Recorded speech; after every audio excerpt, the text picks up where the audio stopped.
Brogan's with us, usually I'll bring a scooter as well, and he quite likes it if we scooter with him. Eva and I are just waiting for a friend to get here, and then I'm trying something new because Eva has a half-an-hour nap in the mornings and she usually has it at home, but today for the first time I'm going to try do it as a walking nap because this is the only time that a friend of mine can come for a walk. So I'm going to quickly scarf down as much of my breakfast as I can because I'm very hungry and I make bad choices when I'm hungry, eh?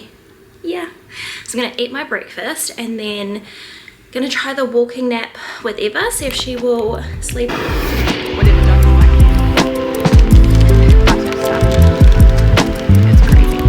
have less than 20 minutes to give Lovlies a quick kiss and then get this girl home for her lunchtime nap.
Has been piled on my couch since I pulled it off the line this morning, so I'm going to fold it while I answer some of your guys' questions. I can't believe it's actually been a full year since we separated. It has gone really, really quickly. There's always a lot of questions about our relationship and co-parenting, things related to the kids, things related to our relationship, and I feel like it's a really tricky thing to answer or navigate when I don't really want to talk negatively about things, but we're separated, so there are some negatives. I popped a question box on my stories this morning and I'm just gonna answer a few of them while I fold the washing. Even though it's been a whole year, I swear it has flown by. It has gone really, really quickly, and I still feel like we're in the early stages of navigating what that is going to look like for us. Anyway, let's get into these questions. Are you still only separated or actually getting a divorce? So we're still separated, and then after 2 years, that's when we can file for divorce. We were in the stages of doing a separation agreement, seeing as we have assets together, but it's been a full year already, over a year. So we kind of just figured maybe we'll just wait until 2 years is up, because then that means like less dealing with lawyers and stuff. What does your division of time look like? When is dad's time versus mama's time? At the moment, we just do everything basically at my house, and occasionally their dad will take them to like the park without me, and like I basically just have them full time, and then their dad comes and joins us for things, and then occasionally he'll like take them out on his own for a little bit. They are both still so young, and so it would be really selfish of both of us to be like, we are splitting this and you're getting this much time, I'm getting this much time, because that does not work for the children. So at the moment we are just working around them. I can't really be away from Eva for longer than an hour and a half maybe. She's 7 months old now, so the time is starting to get longer in between when she needs me, because she is able to have solids if she does get hungry while she's away.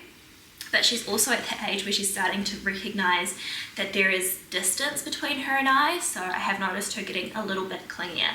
So again, it just is a matter of what the kids need as opposed to what we want. I think it'll be different once the kids are older, but right now this is just how it has to be. Solo bedtime routine with 2 kids. So the bedtime routine kind of starts around 4:30 in my mind, because Eva has her last nap of the day between 4:30 and 5, and that is a walking nap, so she'll only sleep if I actively put her to sleep. There is no natural sleep pressure at that time, but she's still too young to be awake from when she wakes up from her lunchtime nap all the way up until bedtime. So there's just like a little 15 minutes to 30 minutes that she needs to have so that she isn't overtired at bedtime. I usually take Echo and Eva for a walk, or I'll take Echo to the skate park and I'll walk Eva up and down and hope that she sleeps during that time. At 5 o'clock we come home and do dinner, so I feed baby Eva and I make Echo some dinner.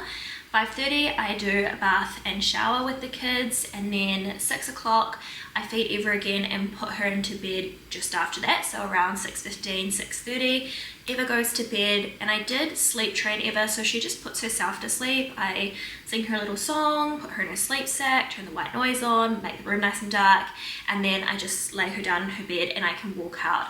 That is one of the best things that I did, is having my kids in that sleep routine, because it's a short process. I can do it without Echo like coming and disturbing me and getting upset that I'm not with him.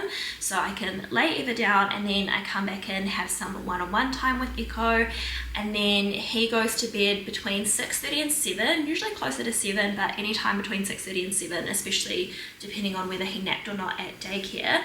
And yeah, he also puts himself to sleep, so he goes to bed about 7. Having the routine with the kids makes things so much easier, and I can do it on my own, and I do have to do it on my own sometimes, but also their dad will come over after he's been to the gym. If he's there, it's really helpful during that afternoon nap time, because I need Eva to have a little bit of a sleep, but I also need to try and entertain my toddler. That's when it's super helpful. Everything else I am totally fine and happy to do on my own, but it's nice for the kids when their dad is there, and Echo loves doing story time with his dad before bed, saying goodnight to his dad. Like, I think that's really important. Most difficult thing about co-parenting: do you get enough me time to invest in self? The most difficult thing about co-parenting for me actually is just the fact that my vision of a family was having mum and dad in the home with the children and just doing everything together. And so the fact that that is not the way that our family is anymore, that makes me really, really sad. But the actual logistics of everything, I have surprised myself, or surprise myself isn't really the word, because I kind of know that I'm the type of person that will like just do this anyway, but I have made it work.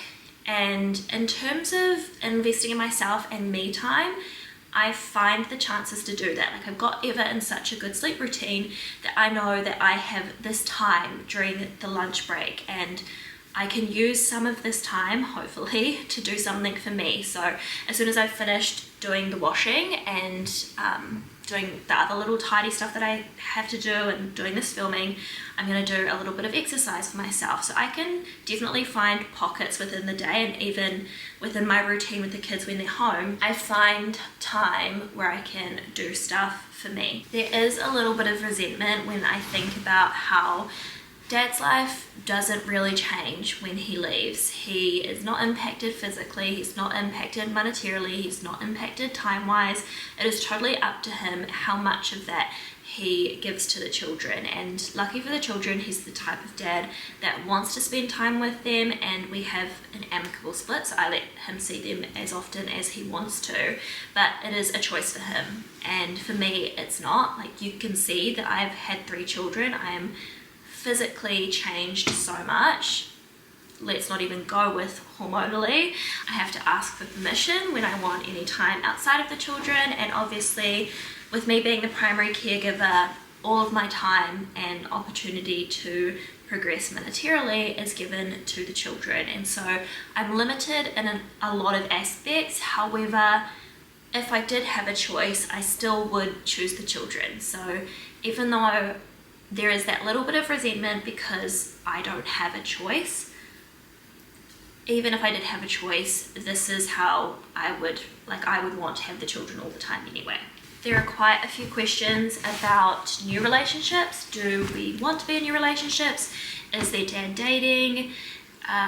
Boundaries about meeting new partners, all of that sort of thing. So I think for me, a lot of it has to do with the fact that I'm a mum and my primary focus is the children, and it doesn't matter what kind of needs I have in companionship. I really want stability for the children, and if I were to have another relationship, it would need to be a really stable and healthy relationship. So honestly, I'm not even interested in pursuing a new relationship at the moment. I'm just not ready, and I'm really enjoying this time alone. How do you manage to do everything alone? I'm struggling with a partner and 1 child. I feel like a lot of parents can relate to the feeling of being a solo parent even when you are in a relationship. And this is something that surprised me about being single, is that it's actually easier because you don't have to consider someone else. You don't have to pick up after anyone else. When you only rely on yourself and you know all of the things that need to get done, and you're not waiting around for someone else to hopefully use their initiative, or having to ask someone to do something, telling them how to do it, and then picking up after them anyway, you just get the things done and you just do it. And there isn't that element of disappointment when they aren't using their initiative or when they didn't do it the way that you needed it to be done, because you just do everything yourself. You can do it how you like to do it. So I have no expectations for their dad anymore. And I don't mean to say that as if he was useless or that he is useless as a parent, because he's not. He does try to be helpful. While it is nice to have someone else that can do some stuff, take some things off of your plate, the mental load actually feels lighter when there's less instruction having to be given to that second person. What I do miss though is the companionship. It can get pretty lonely, so it is nice when we're doing things as a family. You seem lighter and happier since making your decision. It's been a rocky road to get to where I am now, but I do feel lighter and I do feel happier. I feel almost like the time since we separated up until now, I feel like this time doesn't count, like it's what's happening before life begins again. And I don't know what's going to happen to signify life resuming, but this time has really, there was the path that I thought I was on as a wife and a mother, and now I've deviated from that path and I'm just kind of unsure. There's like no plan. I'm just unsure about everything that is happening, and it has gone so quickly. I really truly cannot believe that it has already been over a year.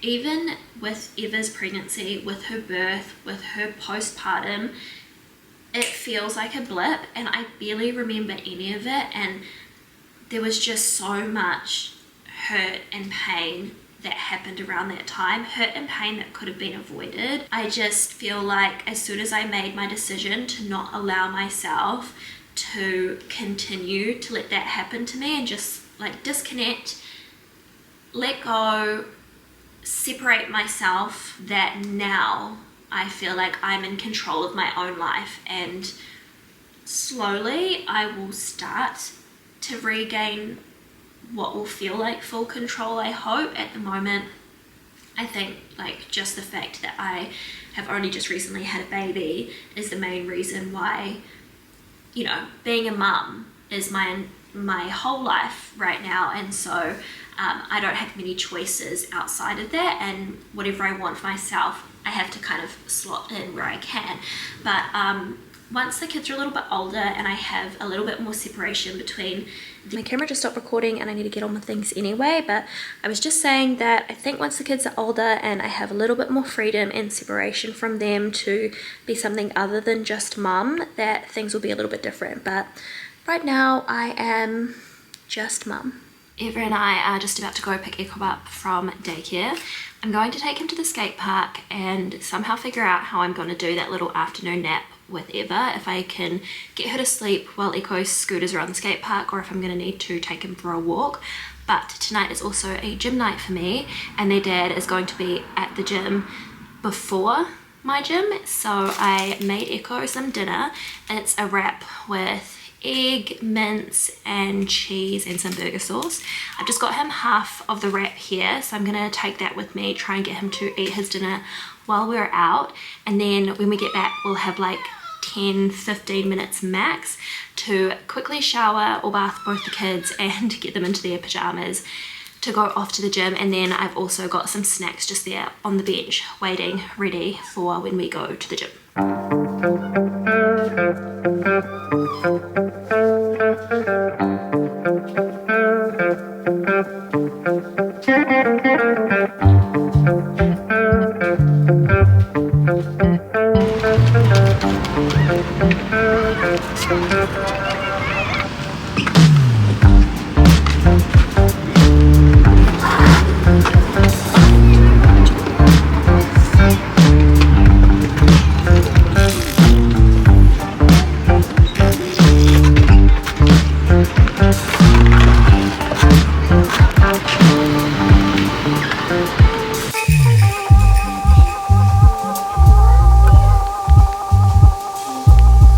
Matchy with Eva. Absolutely. I think I've been pretty good at how experimented this. I haven't used anything that easy like I said like that.